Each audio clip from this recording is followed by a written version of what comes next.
Hello everyone, I am a study score guide and today we are going to learn how to write a memo. So let's begin. So first of all we should understand what is memo. Memo is also known as memorandum. It is a short note designating something to be remembered, done or acted upon in future. Memo को हम memorandum के नाम से भी जानते हैं और ये किस लिए लिखा जाता है, किसी चीज़ को याद दिलाने के लिए या फिर कोई काम करवाना वो याद दिलाना या फिर सजेशंस लेने के लिए या किसी चीज़ का रिस्पॉन्स मांगने के लिए या कोई रिपोर्टिंग करने के लिए हम इसको लिखते हैं। It is generally use for internal communication. Internal communication के लिए यूज़ किया जाता है। ये इंटरनल कम्युनिकेशन है। अगर आप इंटरनल कम्युनिकेशन नहीं जानते क्या होता है तो आप हमारे प्रीवियस वीडियो देख सकते हैं, उसमें तो आपको पता चल जाएगा कि इंटरनल कम्युनिकेशन एक्सटर्नल कम्युनिकेशन सब क्या होता है। It is directly written to the intended person. और ये लिखा जाता है वो किसी इंटेंडेड पर्सन को लिखा जाता है। हो सकता है ये एक इंटेंडेड पर्सन का ग्रुप भी हो सकता है, तो उनको डायरेक्टली लिखा जाता है जिससे हमें मतलब होता है। ये ऐसा नहीं होता कि नोटिस राइटिंग या सर्कुलर राइटिंग की तरह हो कि नोटिस राइटिंग में कि हम एक बार लिख देते हैं और पूरा बोर्ड पे चिपका देते हैं जो हर कोई आगे पढ़ सके, या फिर सर्कुलर की तरह कि हम हर किसी को डिस्ट्रीब्यूट कर दें। ये मेमो राइटिंग है, डायरेक्टली लिखी जाती है किसी को भी। और हाँ, आपको मैंने पहले बता दिया कि जो कम्युनिकेशन की जितने भी वीडियोस हैं आपको इस प्लेलिस्ट में सारी मिल जाएंगी, तो आप इस प्लेलिस्ट को चेक कर सकते हैं और डिस्क्रिप्शन में लिंक है। समझते हैं कि इसको हम किस किस पर्पज़ के लिए यूज़ किया जाता है।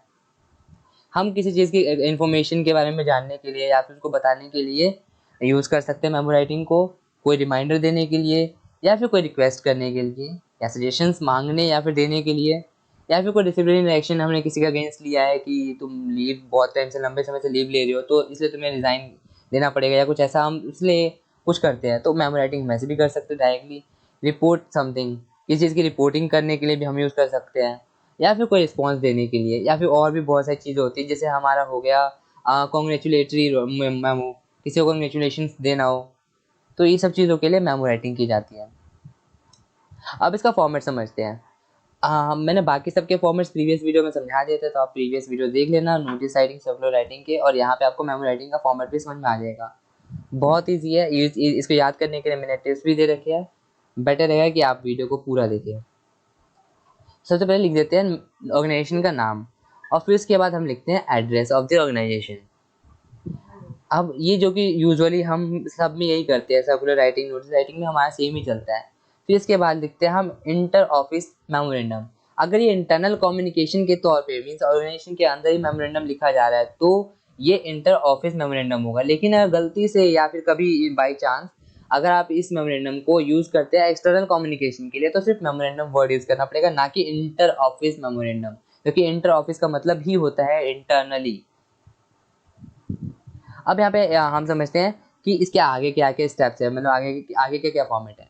रेफरेंस, इसके बाद हमें रेफरेंस लिखना होता है। जस्ट टाइटल लिखने मतलब इंटर ऑफिस मेमोरेंडम लिखने के बाद हमें लिखना होता है रेफरेंस। रेफरेंस अगर हमें नहीं दे रखा क्वेश्चन में तो हम रैंडम रेफरेंस नंबर ले लेंगे। अगर हमें क्वेश्चन में दे रखा है रेफरेंस नंबर प्रीवियस जो भी है तो हम उसका एग्जैक्टली वही लिखेंगे। और हाँ, जो भी इंपॉर्टेंट पॉइंट्स है वो मैंने अगले स्लाइड में डिस्कस कर रखी है, तो प्लीज़ स्किप मत करना वीडियो को। इसके बाद जो डेट है, डेट इसी फॉर्मेट में लिखेंगे कि मतलब जो डेट है हमारे पास अवेलेबल वो डेट लिखेंगे।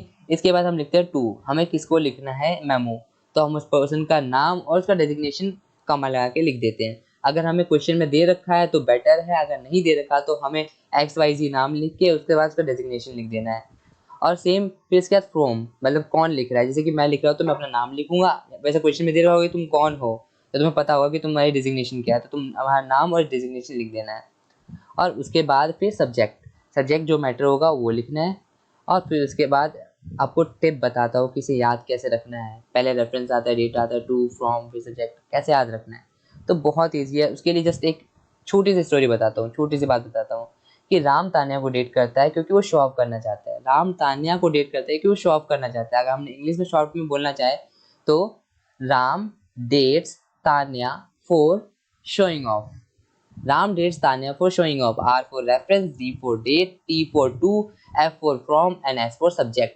तो ये याद करने के लिए बहुत ईजी तरीका है, Ram dates Tanya for showing off. इससे आपको पूरा वो याद स्टेप्स याद रहेंगे कि हमारा कौन सा पहले आता है कौन से बाद में आता है। इसके बाद आती है बॉडी। तो बॉडी में सबसे पहले आता है पैराग्राफ 1। हमें पहले पैराग्राफ में क्या लिखना होता है, पहले पैराग्राफ में ये लिखना होता है कि पर्पस क्या, हमने कम्युनिकेशन कैसे करना चाहते हैं। तो सब्जेक्ट मैटर से रिलेटेड हमें बातें लिखनी होती है। और जो मेमो राइटिंग की बॉडी होती है वो बहुत ईजी होती है लेटर राइटिंग के मुकाबले और बाकी सबके मुकाबले, क्योंकि यहाँ पे जो हम लिखते हैं हम डायरेक्टली किसी एक इंडिविजुअल को लिखते हैं, और एक इंडिविजुअल को लिखना एक तरह से हम एक इंडिविजुअल को बता रहे हैं, तो हम सिंपली बोल सकते हैं कि I want to inform that you have done this thing. So like this हम स्टार्ट कर सकते हैं, या फिर कोई अभी वे हो सकता है। इसके लिए फिक्स्ड वे नहीं है कि हम किस तरीके से स्टार्ट करें, तो हमारी मर्जी है, हम कैसे भी स्टार्ट कर सकते हैं राइटिंग को। पैराग्राफ 1 में हम यही बताते हैं कि पर्पस क्या था हमारे कम्युनिकेशन का, एंड सेकंड पैराग्राफ में हम ये बताते हैं उससे रिलेटेड बातें, जैसे आर्गुमेंट्स हो गई कि हमें मतलब इस चीज़ में ये होगा ये होगा, जो भी उससे रिलेटेड बातें होती है उसको थोड़ा सा ब्रॉड वे में समझा देते हैं। और लेकिन हाँ, माइंड में ये चीज़ ध्यान रखना है कि हमारा जो मेमो हो वो सिर्फ उन्हीं मेन बातों को इंक्लूड करे, ना कि बहुत ज़्यादा बड़ा हो जाए, क्योंकि मेमो शॉर्ट लिखने के लिए किया जाता है। और उसके बाद पैराग्राफ थर्ड में क्या होता है कि हमें कोई एक्शन लेना है, या फिर कोई हम जो चाहते हैं कंक्लूजन हमें वो बताना होता है, सजेशन देना होता है लास्ट में, वो हम सब लास्ट में करते हैं। जैसे कि हमने सर्कुलर राइटिंग या फिर क्या कहते हैं इसे नोटिस में भी किया था, नोटिस राइटिंग में भी हम लास्ट में ही एक्शन बताते हैं कि एक्शन क्या लेना है। जैसे कि कोई एम्प्लॉय मान लो मिसयूज़ कर रहा है स्टेशनरीज का हमारे ऑफिस के अंदर, तो हम क्या बताएंगे कि पहले में सब्जेक्ट बता देंगे, सब्जेक्ट में कि हमारा मिसयूज़ हो रहा है, फिर बीच में बताएंगे कि क्या क्या ऑब्जर्व किया गया है, फिर थर्ड में बताऊंगा कि मीन्स की ऑर्गेनाइजेशन में क्या क्या एक्शन लिया गया है कि उनके अगेंस्ट, तो कुछ ऐसा बताया जाएगा, जो कि एग्जाम्पल भी मैंने वही यूज़ किया है।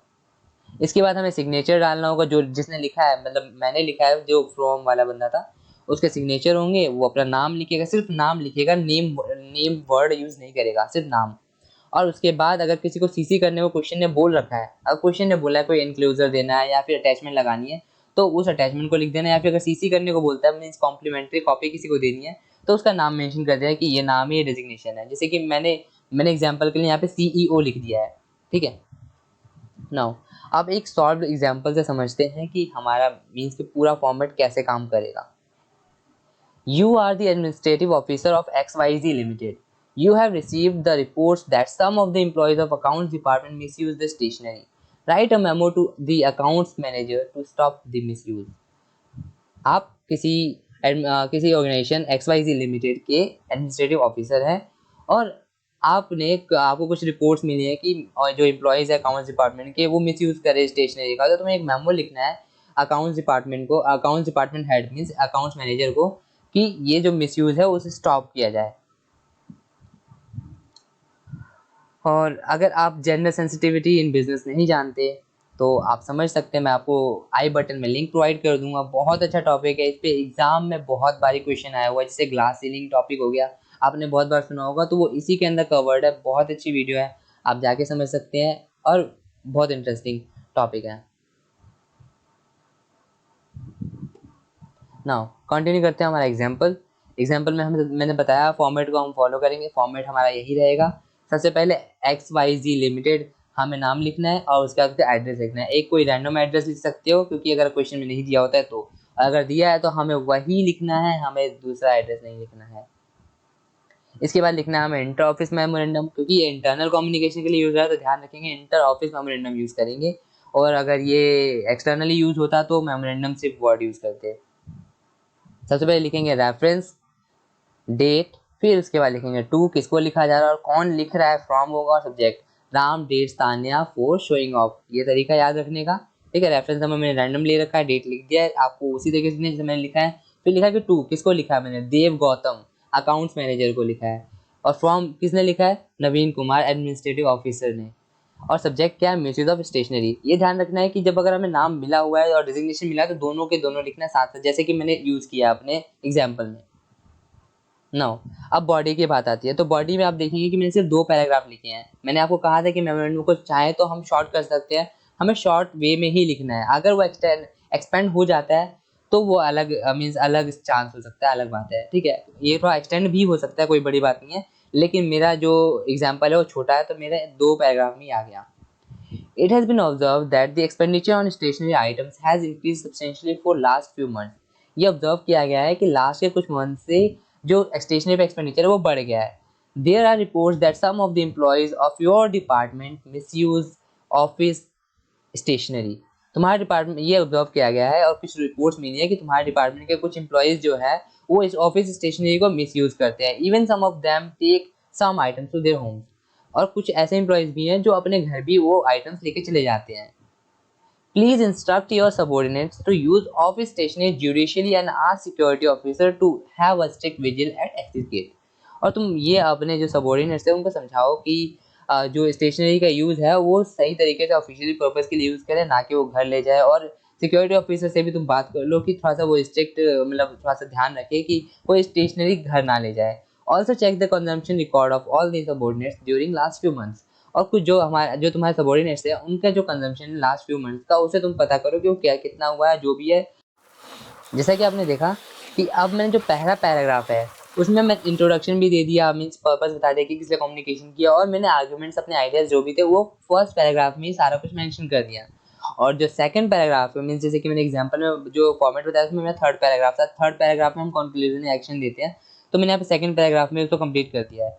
तो इसमें मैंने यही लिखा है कि हमने एक्शन क्या लिया है। एक्शन ये है कि हम चाहते क्या है। हमने अकाउंट्स मैनेजर को यही कहा है कि तुम ध्यान रखो जो भी करना है, और तुम्हारे जो एम्प्लॉयज़ है वो सही से काम करें, स्टेशनरीज घर ना ले जाएं और अच्छे से यूज़ करें उसको। ठीक है, ये चीज़ थी हमारी लिखने राइटिंग की। इसके बाद जस्ट हमें सिग्नेचर देना, जो लिख रहा है जैसे कि मैंने लिखा है तो अपना सिग्नेचर करूँगा यहाँ पे, और इसके बाद मैं अपना नाम लिखूँगा, और किसी को सीसी करना हो तो मैं उसको सीसी कर दूँगा, सीसी टू सीईओ। ठीक है, कॉम्प्लीमेंट्री कॉपी सीईओ को चले जाए। तो ये हमारा पूरा मीन्स कि एग्जाम्पल कंप्लीट होता है। इसके बाद जो इंपॉर्टेंट पॉइंट्स है वो जान लेना ज़रूरी है, क्योंकि जो इंपॉर्टेंट पॉइंट्स होते हैं वो माइंड में रहेंगे तभी हम इजीली लिख पाएंगे इस मेमो को। सबसे पहला पॉइंट होता है मेमो राइटिंग करते समय कि ये जो लिखा होता है ये डायरेक्टली किसी इंटेंडेड पर्सन को लिखा जाता है, ताकि हमारे मन में ये ध्यान रहे कि हम यू आई वी का यूज़ कर सकते हैं। डायरेक्टली तुम बोल सकते हो उसके अंदर, एक तरह से कहा जाए तो। The format of memo is decided by organisation. Organisation decide करते हैं कि तुम्हारा फॉर्मेट क्या रहेगा मेमो राइटिंग का। वैसे हमारे एग्जाम के पॉइंट ऑफ व्यू से तो जो फॉर्मेट मैंने शो किया आपको वही यूज़ करना है। और जो मेमो लिखा जाता है वो शॉर्ट में लिखा जाता है, अनलेस कि हमें कोई ऐसी सिचुएशन ना आ जाए जिसमें हमें लंबा लिखना पड़े। और अगर हमें क्वेश्चन में पहले से प्रीवियस कोई रेफरेंस नंबर दे रखा है तो हमें वही मेंशन करना है, ना कि हम रैंडमली कोई रेफरेंस नंबर ले लें। और जितने भी सेंटेंसेस हम यूज़ करेंगे उसको हम एक्टिव वॉइस में यूज़ करेंगे, ना कि पैसिव वॉइस में। जैसे कि Ram has done this thing, ये एग्जांपल है एक्टिव वॉइस का, लेकिन अगर वो पैसिव वॉइस में कन्वर्ट कर दूँ तो it has been done by Ram. तो हमें ये ध्यान रखना है कि हमें एक्टिव वॉइस, जो मैंने पहला एग्जांपल दिया राम हैज़ डन दिस, तो हमें ये यूज़ करना है, ना कि Ram it has been done by Ram. Hi dear respect ETC is not required, ये सब की जरूरत नहीं है, मीन्स इसको इग्नोर कर सकते हैं हम। I V and U are acceptable, मैंने पहले कहा कि तुम का यूज़ कर सकते हो, हम का और मैं का यूज़ कर सकते हो इसमें राइटिंग के समय। मेमो को इंटरनल ऑर्गेनाइजेशन मतलब इंटरनली यूज़ किया जाता है ऑर्गेनाइजेशन में, मतलब मोस्टली कहा जा सकता है। कभी कभार केस आ सकता है कि एक्सटर्नल में भी लिखा जाए। और अगर आपको सब कुछ समझ में आ रहा है, अच्छी लग रही है वीडियो, तो आप और भी सजेस्टेड वीडियोज़ है हमारी, वो सब आप जाके देख सकते हैं। जो कि जैसे नोटिस राइटिंग हो गया, सर्कुलर राइटिंग हो गया, तो राइटिंग पे मैंने बहुत ज़्यादा एनालिसिस की है। इसके बाद मैंने आपको प्रैक्टिस क्वेश्चन दे दिए। प्रैक्टिस क्वेश्चन मैंने नोटिस राइटिंग में भी दिए थे, सर्कुलर राइटिंग में भी दिए थे, तो आप वहाँ से भी डायरेक्टली प्रैक्टिस क्वेश्चन देख सकते हैं। वीडियो स्किप कर लेना अगर आपको नहीं देखने, आपको पहले से आता है तो कोई दिक्कत नहीं। तो ये रहे क्वेश्चंस। और उसके बाद just thanks for watching, like comment share and subscribe to our channel Study scope.